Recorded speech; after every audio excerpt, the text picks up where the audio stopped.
Hello everyone, welcome back to my new vlog. ഇന്ന് ഞാൻ വന്നിരിക്കുന്നത് എവിടെയാണെന്നല്ലേ, ഇന്ന് പോണ്ടിച്ചേരിയിലാണ് വന്നിരിക്കുന്നത്. ഇപ്പോൾ നമ്മൾ സെക്കൻഡ് ഡേ ആയി. ഇന്നലെ നമ്മൾ വൈകുന്നേരം ആയപ്പോഴാണ് എത്തിയത്. ഇന്നലത്തെ കുറച്ച് കാഴ്ചകളുണ്ട്, അത് നിങ്ങൾ കണ്ടിട്ട് വാട്ടോ. ഓഫീസിൽ നിന്ന് എല്ലാവരും എത്തിയതിന് ശേഷം നമ്മൾ പെട്ടെന്ന് തന്നെ ഇറങ്ങാമെന്നായിരുന്നു പ്ലാൻ. ഓൾമോസ്റ്റ് ഒരു 8 മണി 9 മണിയോട് കൂടി ട്രാഫിക് ഒന്ന് മാറിയതിന് ശേഷം. പക്ഷെ എല്ലാവരും എത്തി, പാക്കിംഗ് ഒക്കെ കഴിഞ്ഞ് ഇറങ്ങിയപ്പോൾ തന്നെ 1 മണിയായി, രാത്രി 1 മണിയായിട്ടോ. അതുകൊണ്ട് തന്നെ നമ്മൾ പിറ്റേ ദിവസം വൈകുന്നേരം 3 മണി ആയപ്പോഴാണ് നമ്മൾ പോണ്ടിച്ചേരി എത്തിയിട്ടുണ്ടായിരുന്നത്. കാരണം നമ്മൾ ഇടയ്ക്ക് നിർത്തി ചായ കുടിച്ചു, ഡ്രൈവ് ചെയ്ത്, ലോങ് ഡ്രൈവ് ആണല്ലോ, അതുകൊണ്ട് തന്നെ നമ്മൾ 3 മണിയായി. പിന്നെ നമ്മൾ വേഗം തന്നെ റൂമിൽ പോയി ചെക്ക് ഇൻ ചെയ്ത് പിന്നെ നമ്മളവിടെ ഇറങ്ങി. ഷെസ് ആർട്ടിസൺ എന്ന് പറഞ്ഞിട്ടൊരു സ്ഥലത്താണ് നമ്മൾ പോയിട്ടുണ്ടായിരുന്നത് ഫുഡ് കഴിക്കാൻ വേണ്ടിയിട്ട്. ലഞ്ച് കഴിച്ചിട്ടുണ്ടായിരുന്നില്ല. അപ്പോൾ ഓൾമോസ്റ്റ് ഒരു 5 മണിയൊക്കെ ആയി നമ്മൾ ഫുഡ് കഴിക്കാൻ വേണ്ടിയിട്ട് ഇറങ്ങിയത്. എന്തായാലും ഫുഡ് കഴിച്ചാലാണ് നമുക്ക് എനർജി വരുള്ളൂ. അപ്പോൾ ഫസ്റ്റ് അത് തന്നെ അങ്ങോട്ട് സാധിച്ചു. അവിടെ നമ്മൾ ഓർഡർ ചെയ്തിട്ടുണ്ടായിരുന്ന ഒരു ബർഗറും പിന്നെ ഒരു ചിക്കൻ്റെ സംഭവമായിരുന്നു. എനിക്ക് പേര് കറക്റ്റ് ഓർമ്മയില്ല, കാരണം വിശപ്പ് കാരണം വേഗം അങ്ങോട്ട് കഴിച്ചു.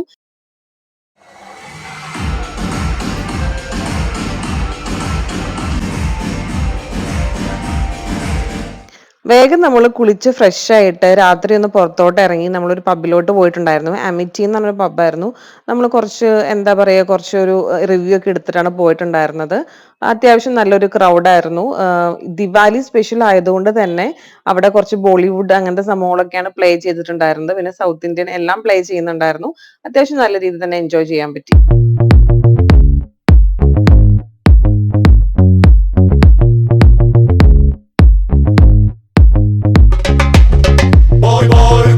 നെക്സ്റ്റ് ഡേ നമ്മൾ ബ്രേക്ക്ഫാസ്റ്റ് ഒക്കെ കഴിക്കാൻ വേണ്ടിയിട്ടും എല്ലാത്തിനും വേണ്ടിയിട്ട് നമ്മൾ ഇറങ്ങി. കാരണം നമുക്ക് പോണ്ടിച്ചേരി നല്ല രീതിയിൽ ഒന്ന് എക്സ്പ്ലോർ ചെയ്യണം. നമുക്ക് 2 ഡേയ്സേ ഉള്ളൂ. 2 ഡേയ്സിൽ ശരിക്കും പറഞ്ഞാൽ 3 ഡേയ്സാണ് നമ്മൾ ഉദ്ദേശിച്ചത്. 3 ഡേയ്സിൽ നമുക്ക് ഇന്നലെ ആക്ച്വലി ആ ഒരു ഈവനിങ് മാത്രമാണ് കിട്ടിയുള്ളൂ. അതുകൊണ്ട് തന്നെ ഇന്ന് രാവിലെ നമ്മൾ ഇറങ്ങി. നമ്മൾ ആക്ച്വലി നമ്മുടെ ആദ്യത്തെ പ്ലാൻ എന്ന് പറഞ്ഞാൽ ബ്രേക്ക്ഫാസ്റ്റ് കഴിക്കാൻ വേണ്ടിയിട്ടായിരുന്നു കേട്ടോ. പക്ഷേ ബ്രേക്ക്ഫാസ്റ്റ് നമ്മൾ എന്താ പറയുക, കഴിക്കാൻ വേണ്ടി നോക്കി നടന്നെങ്കിലും കുറച്ച് ലേറ്റ് ആയി നമ്മൾ ഇറങ്ങാനൊക്കെ വേണ്ടിയിട്ട്. പിന്നെ നമ്മൾ ബ്രഞ്ച് പോലെ നമ്മൾ കണ്ടുപിടിച്ചത്, നമ്മൾ റിവ്യൂ ഒക്കെ എടുത്ത് നോക്കിയൊരു സ്ഥലമാണ് വില്ല ശാന്തി എന്ന് പറഞ്ഞിട്ട്. ഇവിടെ കുറച്ച് എക്സ്പെൻസീവ് ആണ്. കുറച്ച് എന്താ പറയാ, റിവ്യൂ ഒക്കെ കണ്ട് ചെന്നതാണെങ്കിലും അത്യാവശ്യം എക്സ്പെൻസീവ് ആണ് കേട്ടോ. കാരണം അതിന്റെ അകത്തോട്ട് ചെന്ന് കഴിഞ്ഞപ്പോൾ എനിക്ക് മനസ്സിലായി, കാരണം ആളുകൾ അവിടെ ഇരിക്കുന്നു, കുറച്ച് ഫോറിനേഴ്സും അങ്ങനെയൊക്കെ ഉണ്ടായിരുന്നു. പക്ഷെ ഫുഡൊക്കെ നല്ലതായിരുന്നു. പിന്നെ ഇവിടെ വന്ന് നമുക്ക് ഒരു നല്ലൊരു അടിപൊളി സ്ഥലത്ത് ഇരുന്ന് ഫുഡൊക്കെ കഴിക്കണം, കുറച്ച് പീസ് ആയിട്ടുള്ള സ്ഥലത്തൊക്കെ ഇരുന്ന് ഫുഡ് കഴിക്കണം എന്നുണ്ടെങ്കിൽ ഓപ്റ്റ് ചെയ്യാൻ പറ്റിയ ഒരു സ്ഥലമായിരിക്കും ഈ വില്ല. നമ്മൾ വന്നേക്കുന്ന സ്ഥലത്ത് വില്ല ശാന്തിനി എന്ന് പറഞ്ഞ സ്ഥലമാണ് നമ്മൾ വന്നേക്കുന്നത്. കണ്ടുപിടിച്ച് വന്നൊരു സ്ഥലമാണ്. അവിടെ നിന്ന് നമുക്ക് ഈ ഒരു സംഭവമെങ്കിലും അവർ ഫ്രീ ആയിട്ട് നമ്മളൊന്ന് വിശ്വസിക്കുന്നു. ഇത് നമ്മളെ എന്താ ചെന്ന് ഇങ്ങനെ എടുത്തിട്ട് ഇങ്ങനെയാക്കി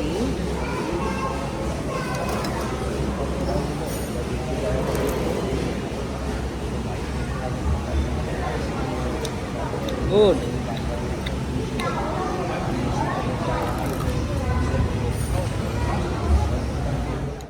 ഫുഡൊക്കെ വേഗം കഴിച്ച് കഴിഞ്ഞിട്ട് നമ്മൾ വേഗം തന്നെ സമയം കളയാതെ എക്സ്പ്ലോർ ചെയ്യാൻ വേണ്ടി ഇറങ്ങി. നമ്മൾ ഫ്രഞ്ച് കോളനി ആ ഒരു ഭാഗത്തേക്കൊക്കെയാണ് ഇറങ്ങിയിട്ടുണ്ടായിരുന്നത്. ഈ വില്ല ശാന്തിയും അതുപോലെ തന്നെ ഒരുപാട് സംഭവങ്ങൾ അവിടെ തന്നെയാണ്. അത് കഴിഞ്ഞപ്പോൾ നമ്മളൊരു സംഭവം കണ്ടു, ഈ സെൽഫി മ്യൂസിയം എന്ന് പറഞ്ഞിട്ട്. അപ്പോൾ എന്തായാലും അവിടെ കയറാമെന്ന് വിചാരിച്ചു. അപ്പോൾ ഒരാൾക്ക് എനിക്ക് തോന്നുന്നു 150യോ അങ്ങനെ എന്തോ, 180യോ അങ്ങനെ, സോറി 250 എന്തോ ആണെന്ന് തോന്നുന്നു എൻ്റെ റേറ്റ് എന്ന് പറയുന്നത് കേട്ടോ. അപ്പൊ അതിന്റെ അകത്തോട്ട് കയറി കഴിഞ്ഞാൽ നമുക്ക് പല സംഭവങ്ങളും കാണാൻ പറ്റും കേട്ടോ. അതായത് ഈ വാക്സ് മ്യൂസിയം പോലെ ഉണ്ടാക്കി വെച്ചിരിക്കുന്നത് നമ്മളുടെ വേൾഡിലെ ഷോർട്ടസ്റ്റ് മെൻ, അതുപോലെ തന്നെ ടോളസ്റ്റ് മെൻ, അങ്ങനെ കുറേ സംഭവങ്ങളൊക്കെ അവിടെ വെച്ചിട്ടുണ്ടായിരുന്നു. അതുപോലെ തന്നെ Mona Lisa, Mother Teresa, APJ Abdul Kalam, അതുപോലെ തന്നെ നമ്മുടെ ഈശോ, അങ്ങനെ കുറേ രൂപങ്ങളും അവരൊക്കെ ഉണ്ടാക്കി വെച്ചിരിക്കുന്ന സംഭവങ്ങളും എല്ലാം അവിടെ തന്നെ കൊടുത്തിട്ടുണ്ടായിരുന്നു.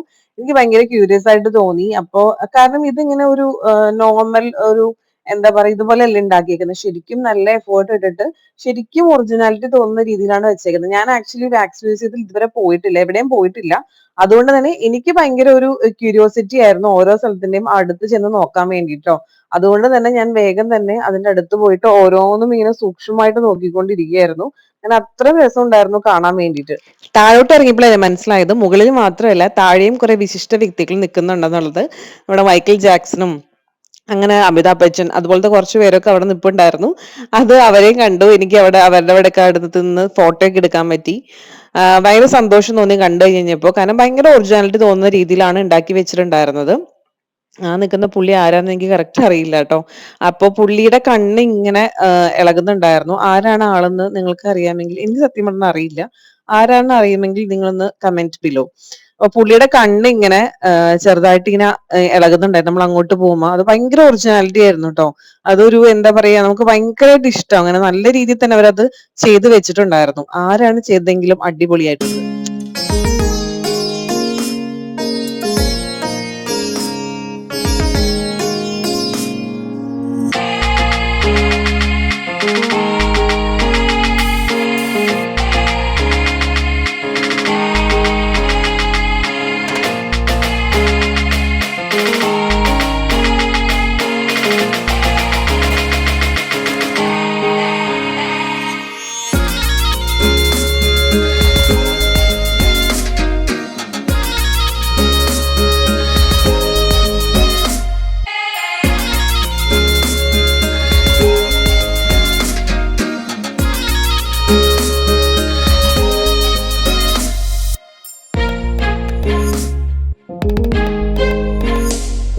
പോണ്ടിച്ചേരി എന്ന് പറഞ്ഞാൽ തന്നെ നമുക്ക് ഒരുപാട് ഫോട്ടോ എടുക്കാൻ പറ്റുന്ന ഏരിയാസ് ഉണ്ട് കേട്ടോ. എവിടെ നമ്മൾ പോയി നിന്ന് കഴിഞ്ഞാലും അതൊരു അടിപൊളി ഫ്രെയിം ആയിരിക്കും. അതുകൊണ്ട് അവിടെ ഫോട്ടോ എടുക്കുന്ന ആൾക്കാർക്ക് ഒരു കുറവും ഉണ്ടായിരുന്നില്ല. പലരും പല രീതിയിൽ നിന്നിട്ട് ഓരോ വോളിനെയും വിടാതെ പിന്തുടരുന്നുണ്ടായിരുന്നു. ഇനി ഞാൻ പോകുന്ന ഒരു സ്ഥലം ഉണ്ടല്ലോ, ഇതൊരു സ്പെഷ്യൽ സ്ഥലമാണ്. ഇത് നമ്മളുടെ ഒരു മൂവിയിലുള്ള ഒരു സ്ഥലമാണ് കേട്ടോ. അതായത് നമ്മുടെ മലയാളം മൂവിയിൽ കാണിച്ചിരിക്കുന്ന ഒരു സ്ഥലമാണ് ഇത്. ആക്ച്വലി ഒരു കഫേ കൂടിയാണ്. ദ സ്പോട്ട് എന്നാണ് പേര്. അപ്പൊ നിങ്ങൾ ഗസ് ചെയ്യൂ ഏത് മൂവിയാണെന്നുള്ള കാര്യം.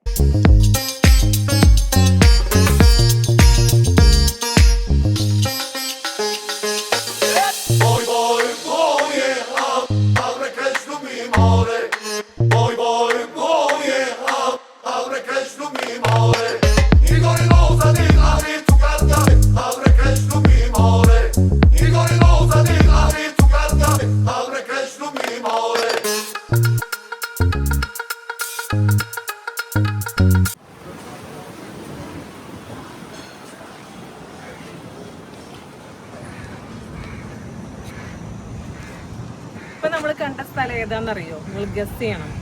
നമ്മുടെ ഒരു മൂവിയിൽ ഫുൾ കാണിച്ചിരിക്കുന്ന ഒരു സ്ഥലമാണ്, നമ്മുടെ ഒരു മലയാളം മൂവി. ഇതിന്റെ പുറത്തോട്ട് ഇറങ്ങി കഴിയുമ്പോൾ നമ്മൾ കാണുന്നത് റോക്ക് ബീച്ച് ആണ് ട്ടോ. ഒരുപാട് മൂവീസിലും അതുപോലെ തന്നെ നമ്മളുടെ മലയാളം മൂവീസിലൊക്കെയും ഒരുപാട് കാണിച്ചിരിക്കുന്ന ഒരു ബീച്ചാണ് ഇതെന്ന് പറയുന്നത്. എന്ത് രസമാണെന്നറിയോ കാണാൻ വേണ്ടിയിട്ട്. ഒരു രക്ഷയില്ലാത്ത രസമാണ് കാണാൻ വേണ്ടി. ഒരുപാട് പേര് വരുന്നുണ്ടായിരുന്നു. ശരിക്കും പറഞ്ഞാൽ ആ ഒരു വെയിലുള്ള സമയത്താണ് നമ്മൾ പോയിട്ടുണ്ടായിരുന്നത്. നമ്മുടെ ആ ഒരു ഫുഡൊക്കെ കഴിച്ചു കഴിഞ്ഞ് നമ്മൾ പതുക്കെ ഇറങ്ങിയതാണ്. ഇവിടെ വന്നിട്ട് നമ്മൾ ബീച്ച് എക്സ്പ്ലോർ ചെയ്യാതെ എങ്ങനെയാണ് പോകുന്നത്? പിന്നീട് എന്ന് പറഞ്ഞാൽ വെച്ച് കഴിഞ്ഞാൽ ശരിയാവില്ലല്ലോ. അപ്പൊ എനിക്ക് പോണ്ടിച്ചേരി വന്നുള്ള ഒരു ഓർമ്മ എന്ന് പറയുന്നത് 2006 ഇങ്ങനെ സുനാമിക്ക് ശേഷമാണെന്ന് തോന്നുന്നു നമ്മളിവിടെ വന്നിട്ടുണ്ടായിരുന്നു. വരാൻ കാരണം എന്റെ മമ്മിയുടെ ഒരു കസിൻ ഇവിടെ ഉണ്ടായിരുന്നു കേട്ടോ. പുള്ളി ഇവിടെയാണ് വർക്ക് ചെയ്തിട്ടുണ്ടായിരുന്നത്, ഒരു അങ്കിള്. അപ്പൊ വന്നു കഴിഞ്ഞ സമയത്ത് ഇവിടെ ഫുൾ പൊട്ടിപ്പൊളിഞ്ഞ് കിടക്കുമായിരുന്നു. അത് കഴിഞ്ഞിട്ട് 2016 വന്നിട്ടുണ്ടായിരുന്നു. അപ്പോഴും കാര്യമായിട്ട് എക്സ്പ്ലോർ ചെയ്യാനൊന്നും പറ്റിയില്ല. നമ്മൾ അവരെ കാണാനും അങ്ങനെ കുറച്ചു നേരം സ്പെൻഡ് ചെയ്യാനൊക്കെ വേണ്ടി വന്നതായിരുന്നല്ലോ. അപ്പൊ എനിക്ക് പോണ്ടിച്ചേരി എന്ന് പറയുമ്പോൾ പ്രത്യേകിച്ച് ആ അങ്കിളിനെയാണ് ഓർമ്മ വരുന്നത്. പക്ഷെ പുള്ളി ഇപ്പൊ ഇല്ല. ആക്ച്വലി പുള്ളി മരിച്ചുപോയി.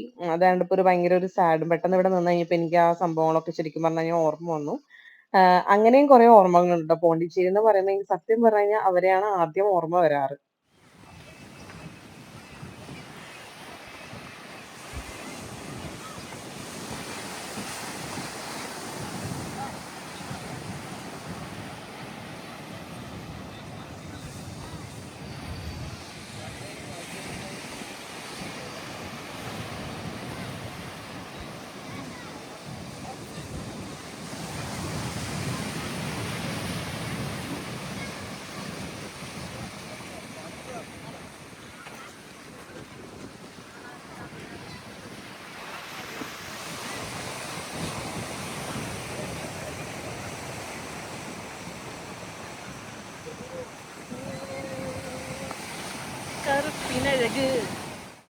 ഈ ബീച്ചിലുള്ള പബ്ലിക് ടോയ്ലറ്റിന്റെ ഡിസൈൻ കണ്ടോ? അടിപൊളിയായിട്ടില്ലേ? നല്ല നീറ്റ് ആൻഡ് ക്ലീൻ ആയിട്ട് തന്നെ അവർ വെച്ചിട്ടുണ്ടായിരുന്നു കേട്ടോ. പിന്നെ നമ്മളൊരു ജെലാറ്റോ കഴിക്കാൻ വേണ്ടിയിട്ട് പോയിട്ടുണ്ടായിരുന്നു.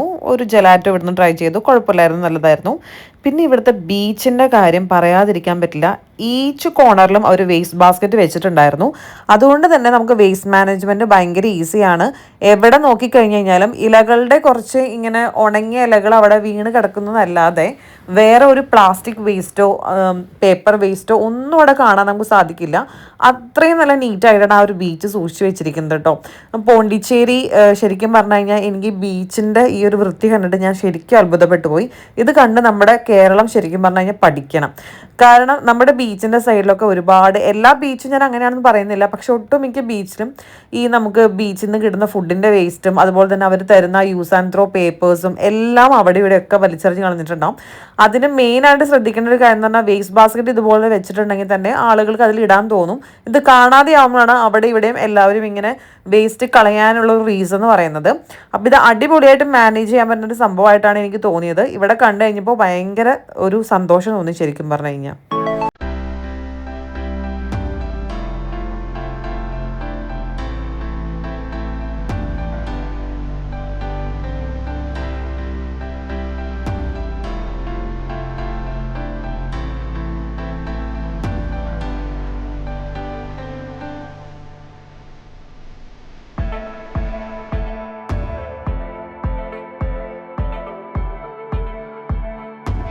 ബീച്ചിൻ്റെ അവിടെ ചെറിയൊരു ഷോപ്പിംഗ് ഒക്കെ എക്സ്പീരിയൻസ് ചെയ്യാൻ വേണ്ടിയിട്ട് പോയിട്ടുണ്ടായിരുന്നു.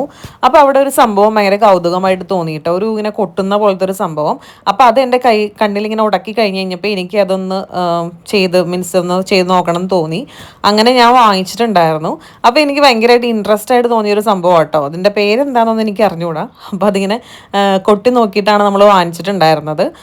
ഇവരുടെ നിന്ന് കുറേ പേശിയൊക്കെ നോക്കി. ആദ്യം അവർ നല്ല റേറ്റ് പറഞ്ഞു. പിന്നെ അത്യാവശ്യം നമ്മളിങ്ങനെ ബാർഗെയിൻ ചെയ്ത് പിന്നെ അവരുടെ നിന്ന് ആ സംഭവം വാങ്ങിച്ചു. ഇപ്പം എൻ്റെ കയ്യിലിരിക്കുന്ന സംഭവം ഞാൻ വാങ്ങിച്ചതാണ് കേട്ടോ.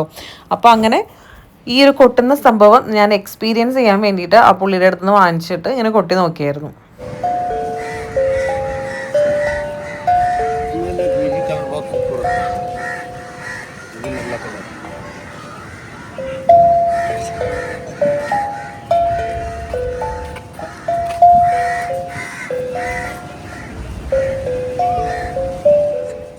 ഈ ഒരു ഓട്ടോ കണ്ടോ, ഷെയർ ഓട്ടോ സെറ്റപ്പിലുള്ള ഒരു സംഭവമാണ്. പക്ഷേ ഓട്ടോനേക്കാളും ഒരു വലിയ സൈസാണ് കേട്ടോ. നമ്മുടെ പ്രൈവറ്റ് ബസ്സുകാരെങ്ങനെ നമ്മുടെ നാട്ടിൽ ഈ സംഭവം എങ്ങനെ കണ്ടു കഴിഞ്ഞാൽ നല്ല രീതിയിൽ തല്ലുണ്ടാക്കും. കാരണം അത്രയധികം ആൾക്കാരാണ് ഇവർ കുത്തി നിറച്ച് കൊണ്ടുപോകുന്നത്. കാരണം ബസ്സിലിരുന്ന് പോണേക്കാളും കുറച്ചും കൂടി ആൾക്കാർ കുറവാണല്ലോ ഇതിൽ. അപ്പോൾ എല്ലാ ആൾക്കാരും ഇതിൽ പോകും. പിന്നെ കുറേ പേര് ബീച്ചൊക്കെ വിസിറ്റ് ചെയ്യാനാണെങ്കിലും ഷോപ്പിങ്ങിനും അതുപോലെ തന്നെ ഓരോ സ്ഥലങ്ങളിലേക്ക് പോകുമ്പോഴും ഈ ഒരു വണ്ടി യൂസ് ചെയ്യുന്നതായിട്ട് ഞാൻ ഒരുപാട് കണ്ടു. വേറൊരു സ്ഥലത്ത് ഞാൻ ഇങ്ങനത്തെ ഒരു വണ്ടി കണ്ടിട്ടില്ല. മേ ബി ഉണ്ടാവായിരിക്കും കേട്ടോ. പക്ഷെ ഞാൻ ആദ്യമായിട്ടാണ് പോണ്ടിച്ചേരിയിൽ വന്നതിന് ശേഷം ഇങ്ങനത്തെ ഒരു സംഭവം കാണാനിടയായത്.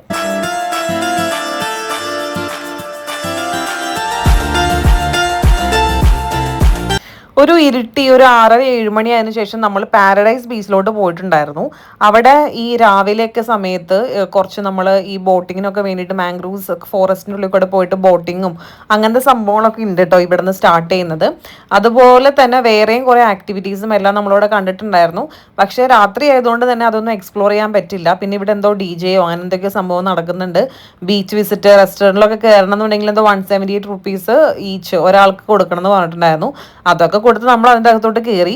പിന്നെ DJ എന്ന് പറയുന്നത് ഒരു നോർമൽ ഒരു സംഭവമായിരുന്നു അവിടെ കണ്ടിട്ടുണ്ടായിരുന്നത്. അങ്ങനെ ഭയങ്കര ഒരു സംഭവമായിട്ട് തോന്നിയൊന്നുമില്ല. പിന്നെ ഇവിടെ പ്രത്യേകിച്ച് അങ്ങനെ ഭയങ്കരമായിട്ട് എക്സ്പ്ലോർ ചെയ്യാനൊന്നും കാര്യമായിട്ടൊന്നും ഉണ്ടായിരുന്നില്ല. ആൾക്കാരും വളരെ കുറവായിരുന്നു. പിന്നെ റെസ്റ്റോറൻറ്റ്സിലൊന്നും ആരും ഉണ്ടായിരുന്നില്ല. പിന്നെ ഇവിടെ നിന്ന് വെറുതെ ഫുഡ് കഴിക്കണമല്ലോ എന്ന് വിചാരിച്ചിട്ട് അവിടെ നിന്ന് അപ്പം തന്നെ നമ്മൾ ഇറങ്ങി. നല്ല വിശപ്പുണ്ടായതുകൊണ്ട് തന്നെ പിന്നെ നമ്മൾ അടുത്തതായിട്ട് പോകാൻ വേണ്ടി തീരുമാനിച്ചിരുന്നത് ഒരു പബ്ബിൽ ജസ്റ്റ് പോകാമെന്ന് വിചാരിച്ചു. പക്ഷേ അതിൻ്റെ അകത്തോട്ട് കയറിയപ്പോൾ പബ്ബിൻ്റെ സെറ്റപ്പൊന്നും നമ്മൾ അത്ര ഇഷ്ടപ്പെടില്ല. ബൂമറാങ് പബ് ആൻഡ് കിച്ചൺ എന്ന സ്ഥലത്തോട്ട് പോയത്. പക്ഷേ നമ്മൾ വെറുതെ ജസ്റ്റ് ഒരു ബിരിയാണി എന്തോ കഴിച്ചിട്ട് ഇറങ്ങി. അത് കഴിഞ്ഞപ്പോഴാണ് നമ്മൾ എന്തായാലും പോണ്ടി നൈറ്റ് ലൈഫ് ഭയങ്കര അടിപൊളിയാണെന്ന് കേട്ടു. അപ്പോൾ അവിടുത്തെ കുറച്ച് എന്താ പറയുക നൈറ്റ് സംഭവങ്ങളുണ്ട്. നൈറ്റിൽ എക്സ്പ്ലോർ ചെയ്യാൻ പറ്റുന്ന സ്ട്രീറ്റ്സ് ഉണ്ട്. അവിടെ പോയിട്ടാണ് നമ്മൾ ഈ സ്ട്രീറ്റ് ഫുഡ്സ് ഒക്കെ നമ്മൾ എക്സ്പ്ലോർ ചെയ്യാൻ വേണ്ടി വിചാരിച്ചു. പക്ഷെ നമ്മൾ ഓൾറെഡി ഫുഡൊക്കെ കഴിച്ചതുകൊണ്ട് ഭയങ്കരമായിട്ട് എക്സ്പ്ലോർ ചെയ്യാൻ പറ്റില്ല. പക്ഷെ അവിടെ കുറേ സംഭവങ്ങളുണ്ട്. കുറേ ചിക്കൻ്റെ ഫിഷിൻ്റെ ഐറ്റംസ് ആണ് മെയിൻ. സീ ഫുഡ് ഐറ്റംസ് ഒരുപാടുണ്ട്. ഒക്ടോപ്പസ്, അതുപോലെ തന്നെ പ്രോൺസ്, വേറെ ചെറിയ ചെറിയ മീൻ, സ്ക്വിഡ്, അതിൻ്റെ പല പല മസാലകൾ അവരവിടെ ചെയ്ത് വെച്ചിട്ടുണ്ട്. സീ ഫുഡ് അങ്ങനത്തെ സ്ട്രീറ്റ് ഫുഡ്സ് ഒക്കെ എക്സ്പ്ലോർ ചെയ്യണമെന്നുണ്ടെങ്കിൽ നിങ്ങൾ പോണ്ടി ഈ ഒരു നൈറ്റ് സ്ട്രീറ്റ് റോഡ് അങ്ങോട്ട് ഇറങ്ങിയാൽ മതി. അടിപൊളിയായിട്ട് എക്സ്പ്ലോർ ചെയ്യാൻ പറ്റും. പ്രത്യേകിച്ച് ഞങ്ങളുടെ പോലത്തെ മണ്ടത്തരം കാണിക്കരുത്. ഫുഡ് കഴിക്കാണ്ട് വേണം നിങ്ങൾ പോകാൻ വേണ്ടിയിട്ട്. അതാണ് നിങ്ങൾക്ക് കൂടുതൽ സാധനങ്ങൾ എക്സ്പീരിയൻസ് ചെയ്യാൻ പറ്റുള്ളൂ.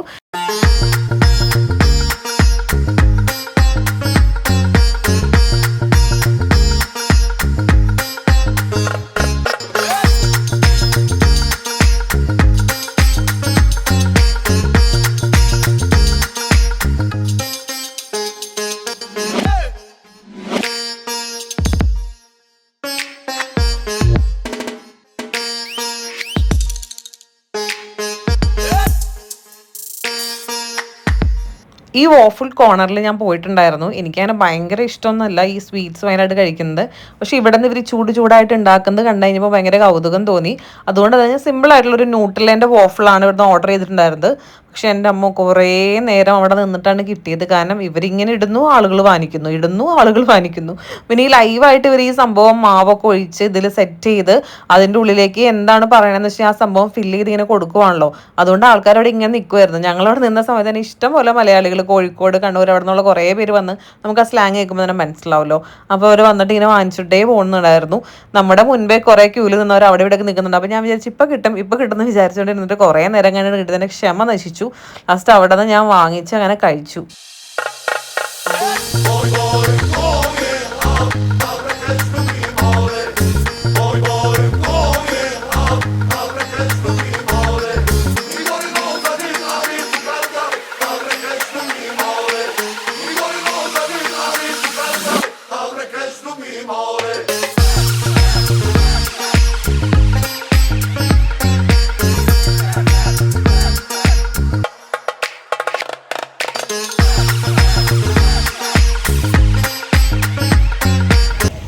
ഇന്നൊരു റെയിനി ഡേ ആണ് ഗൈസ് പോണ്ടിച്ചേരിയിൽ.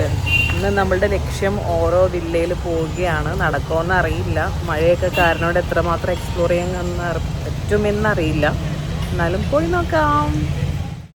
ഫസ്റ്റ് നമുക്ക് ബ്രേക്ക്ഫാസ്റ്റ് കഴിക്കണം. അകത്തോട്ട് എന്തെങ്കിലും ചെല്ലണമല്ലോ. ബ്രെഡ് ആൻഡ് ചോക്ലേറ്റ് ഒരു ഫേമസ് സ്ഥലമായതുകൊണ്ട് അവിടെ പോകുമെന്ന് വിചാരിച്ചു. പക്ഷേ ഒടുക്കത്തെ ക്യൂ ആയിരുന്നു. ഇവിടെ ഓഷ്യൻ 700% വെജ് ക്യൂസൈൻ കണ്ടു. അവിടെ പഴങ്കഞ്ഞിയൊക്കെ ഉണ്ടായിരുന്നു കേട്ടോ. അവരതിനെ വേറെ എന്തൊക്കെയാണ് അവിടെ എഴുതി വെച്ചിട്ടുണ്ടായിരുന്നത്. അത്യാവശ്യം വലിയ കുഴപ്പമില്ലാത്ത റേറ്റാണ്. അതിൻ്റെ അകത്തോട്ട് കയറിയപ്പോൾ ഒരു വൃത്തികെട്ട സ്മെല്ലായതുകൊണ്ട് അവിടെ തന്നെ അപ്പം തന്നെ ഞങ്ങൾ ഇറങ്ങി. ഈ ഗാന്ധിജിയുടെ ഈ ഒരു സംഭവം ഉണ്ടല്ലോ, ഇത് പോണ്ടിച്ചേരിയുടെ ഒരു മെയിൻ സംഭവം കേട്ടോ. ഞാനിവിടെ വന്ന സമയത്തും ഇവിടെ നിന്ന് ഫോട്ടോസൊക്കെ എടുത്തിട്ടുണ്ടായിരുന്നു. അതുകൊണ്ട് ജസ്റ്റ് ഒന്ന് ഗാന്ധിജിനെ കണ്ടിട്ട് ഒരു നമസ്കാരമൊക്കെ പറഞ്ഞിട്ട് വരാമെന്ന് വിചാരിച്ചു. അങ്ങനെ അവിടെ ഒന്ന് ജസ്റ്റ് പോയിട്ടുണ്ടായിരുന്നു. പിന്നെ നമ്മൾ ഇങ്ങേരെയും കണ്ടു, ജവഹർലാൽ നെഹ്റുവിനെയും കണ്ടു. അങ്ങനെ നമ്മൾ ഫുഡ് കഴിച്ച കാര്യം ഞാൻ പറഞ്ഞില്ലല്ലോ. ഫുഡ് കഴിച്ചത് ലാസ്റ്റ് വെജ് റെസ്റ്റോറൻറ്റിൽ നിന്നായിരുന്നു കേട്ടോ. അതെല്ലാം കഴിഞ്ഞ് നമ്മൾ ലാസ്റ്റ് ഡേ ഓറോവില്ല കാണാൻ വേണ്ടിയിട്ട് ഇറങ്ങിയിരിക്കുകയാണ് ഗൈസ്. ആ മന്ദിർ പോലത്തെ സംഭവമില്ലേ, ഞാൻ വിചാരിച്ചു അതായിരിക്കും ഈ ഓറോവില്ല എന്ന് പറയുന്നത്. പക്ഷേ ഈ ഓറോവില്ല എന്ന് പറയുന്നത് കുറേ സംഭവങ്ങൾ കൂടിയിട്ടുള്ളതാണ്. അതിലൊരു മന്ദിറിലോട്ടാണ് ആ മറ്റേ ഗോൾഡൻ സംഭവമില്ലേ, അതിലേക്കാണ് നമ്മളിപ്പോൾ പോയിക്കൊണ്ടിരിക്കുന്നത്.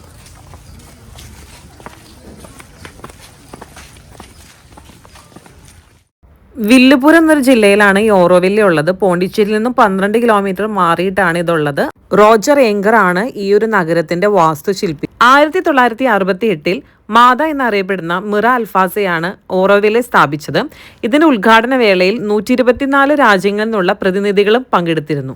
ഉദ്ഘാടന വേളയിൽ മാത 4 കാര്യങ്ങൾ പറയുകയുണ്ടായി. അതിൽ ഒന്നാമത്തെ കാര്യം, ഓറോവിൽ ആരുടെയും സ്വകാര്യ സ്വത്തല്ല. ലോകത്തിലെ എല്ലാ മാനവികർക്കും ഒരുപോലെ താമസിക്കാൻ പറ്റുന്ന സ്ഥലമാണ് ഓറോവില്ലെ എന്ന് പറയുന്നത്. ലോക മാനവികതയ്ക്ക് വേണ്ടി സമർപ്പിക്കപ്പെട്ടിട്ടുള്ളതാണ് ഓറോവില്ലെ. അതുപോലെ തന്നെ സേവനം അനുഷ്ഠിക്കാൻ താല്പര്യമുള്ളവർക്ക് മാത്രമാണ് ഓറോവില്ലിൽ താമസിക്കുവാനും അധികാരമുള്ളൂ. രണ്ടാമതായി പറഞ്ഞത്, ശാശ്വതമായ വിജ്ഞാനത്തിന്റെയും സ്ഥായിയായ പുരോഗതിയുടെയും സനാതന യൗവനത്തിന്റെയും കേന്ദ്രമായിരിക്കും ഓറോവിൽ. മൂന്നാമതായി പറഞ്ഞത്, ഭൂതകാലത്തിനും ഭാവിക്കും ഇടയിലുള്ള പാലമായി ഓറോവിൽ വർത്തിക്കും. നാലാമതായി പറഞ്ഞത്, മാനവികതയെ സംബന്ധിച്ച ബൗദ്ധികവും ആധ്യാത്മികവുമായ ഗവേഷണങ്ങളുടെ ഭൂമിയായിരിക്കും ഓറോവിൽ.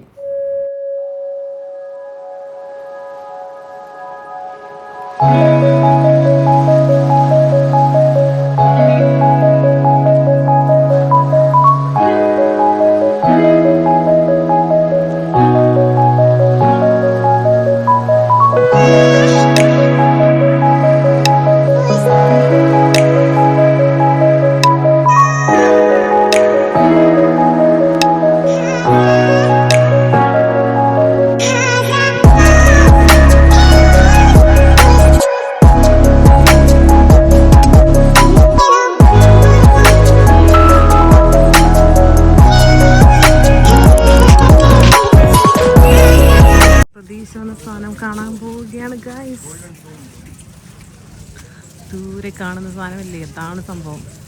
ഭയങ്കര എക്സൈറ്റഡ് ആയിരുന്നു മാതൃമന്ദിർ കാണുന്നതിന് വേണ്ടിയിട്ട്. ഓറോവില്ലയുടെ സെൻറ്ററിലാണ് ഈ മാതൃമന്ദിർ സ്ഥിതി ചെയ്യുന്നത്. മാതാവിൻ്റെ ക്ഷേത്രം എന്നാണ് മാതൃമന്ദിറിൻ്റെ അർത്ഥം. 1971 ഫെബ്രുവരി 21 ഇതിൻ്റെ തറക്കല്ലിട്ടത്. 2008 മെയ്യിലാണ് ഇതിൻ്റെ പണി പൂർത്തിയായത്. 37 വർഷങ്ങൾ വേണ്ടി വന്നു ഇത് പണിത് തീർക്കാൻ വേണ്ടിയിട്ട്. 12 താങ്ങുകളുള്ള ഒരു ഗോളാകൃതിയുള്ള ഈ നിർമ്മിതി ഫുൾ ഗോൾഡൻ കളറാണ്. സൺലൈറ്റിനെ പ്രതിഫലിപ്പിക്കുന്നതിന് വേണ്ടിയിട്ടാണിത്. ഇന്നർ ചേംബർ എന്നറിയപ്പെടുന്ന ഇതിൻ്റെ ഉൾഭാഗത്ത് ഒരു മെഡിറ്റേഷൻ റൂമും ഉണ്ട്.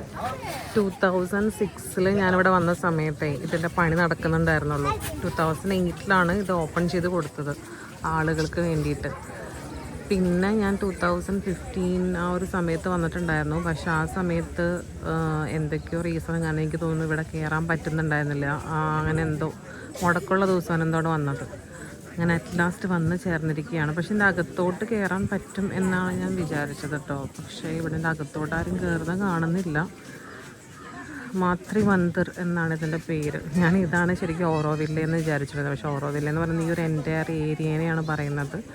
ഈ ഒരു ഗോൾഡൻ ഈ ഒരു ഇതിനെ പറയുന്നത് മാതൃമന്ദിർ എന്നാണ്. ഐ തിങ്ക് പ്രൊനൗൺസിയേഷൻ കറക്റ്റാണെന്ന് തോന്നുന്നു. ഇപ്പോഴാണ് ഒരു ഇൻഫോർമേഷൻ കിട്ടിയത്. അതായത് ഇതിൻ്റെ അകത്തോട്ട് കയറണം എന്നുണ്ടെങ്കിൽ, ആ ഒരു മാതൃമന്ദിറിൻ്റെ അകത്തോട്ട് കയറണം എന്നുണ്ടെങ്കിൽ നമ്മൾ ഓൺലൈൻ വഴി ബുക്ക് ചെയ്യണം. ബുക്ക് ചെയ്ത് കഴിയുമ്പോൾ നമുക്കൊരു മെസ്സേജ് വരും എപ്പോഴാണ് അതിൻ്റെ ഡേറ്റ്, എപ്പോഴാണ് കറക്റ്റ് ടൈം എന്നുള്ളത്. അപ്പോൾ ആ സമയത്ത് ഇവിടെ വന്നു കഴിഞ്ഞ് ഇവിടെ പറഞ്ഞു കഴിഞ്ഞാൽ ഇവിടുത്തെ വണ്ടിയിൽ നമ്മൾ അങ്ങോട്ടേക്ക് കൊണ്ടുപോകും. എന്നാൽ മാത്രമാണ് അതിൻ്റെ അകത്ത് കയറി കാണാൻ പറ്റുള്ളൂ. അപ്പോൾ നിങ്ങളിവിടെ വിസിറ്റ് ചെയ്യണമെന്നുണ്ടെങ്കിൽ, അതിൻ്റെ അകത്തോട്ട് കയറണമെന്നുണ്ടെങ്കിൽ നേരത്തെ തന്നെ ബുക്ക് ചെയ്തിട്ട് വരാൻ വേണ്ടിയിട്ട് ശ്രമിക്കുക. നമ്മളെ പോലത്തെ അബദ്ധം കാണിക്കരുത്. അപ്പോൾ ഈ മാതൃമന്ദിർ എനിക്ക് ഭയങ്കരമായിട്ട് ഇഷ്ടപ്പെട്ടു. ഭയങ്കര സൈലൻസ്, ഭയങ്കര പീസ്ഫുൾ, ഭയങ്കര കാം. എന്തായാലും ഇവരുടെ ഒരു കൺസെപ്റ്റ് കൊള്ളാം. നമ്മൾ ഇങ്ങോട്ടേക്ക് കുറച്ച് കഷ്ടപ്പെട്ടിട്ടാണ് വന്നത്. അപ്പോൾ അങ്ങോട്ടേക്ക് പോകുമ്പോൾ എന്തോ ഒരു ഫീഡർ ബസ് ഫ്രീ ആയിട്ടുണ്ടെന്ന് കണ്ടു. എവിടെയോ അതിൻ്റെ ബോർഡ് കണ്ടു. അപ്പോൾ അത് കാരണം കൊണ്ട് തന്നെ നമ്മളെ കൊണ്ടുപോകും. അങ്ങനെ ബസ്സൊന്നല്ല, ഇങ്ങനെ ഒരു എന്താ പറയുക, ചെറിയൊരു ട്രക്ക് പോലത്തെ ഒരു സംഭവം. അപ്പോൾ ഇതോടുകൂടി എൻ്റെ ഈ ഒരു വ്ളോഗ് ഇവിടെ അവസാനിക്കുകയാണ്. നിങ്ങൾക്ക് ഈ വ്ളോഗ് ഇഷ്ടപ്പെട്ടു ഞാൻ കരുതാണ്. അപ്പോൾ ഇത് ഈ ഒരു വണ്ടിക്കവിടെ പോയിട്ടുണ്ടായിരുന്നു നമ്മൾ. ദിയാ കാണുന്നുണ്ടല്ലോ ആ ഫോട്ടോ, അതാണ് നമ്മുടെ മാത. അപ്പോൾ ഇത്രയൊക്കെ ഉണ്ടായിരുന്നുള്ളൂ നമ്മളുടെ പോണ്ടിച്ചേരി വ്ളോഗ്. നിങ്ങൾക്ക് ഇഷ്ടപ്പെട്ടെന്ന് വിചാരിക്കുന്നു. അടുത്തൊരു വ്ളോഗായിട്ട് കാണാം. അതുവരേക്കും ബൈ.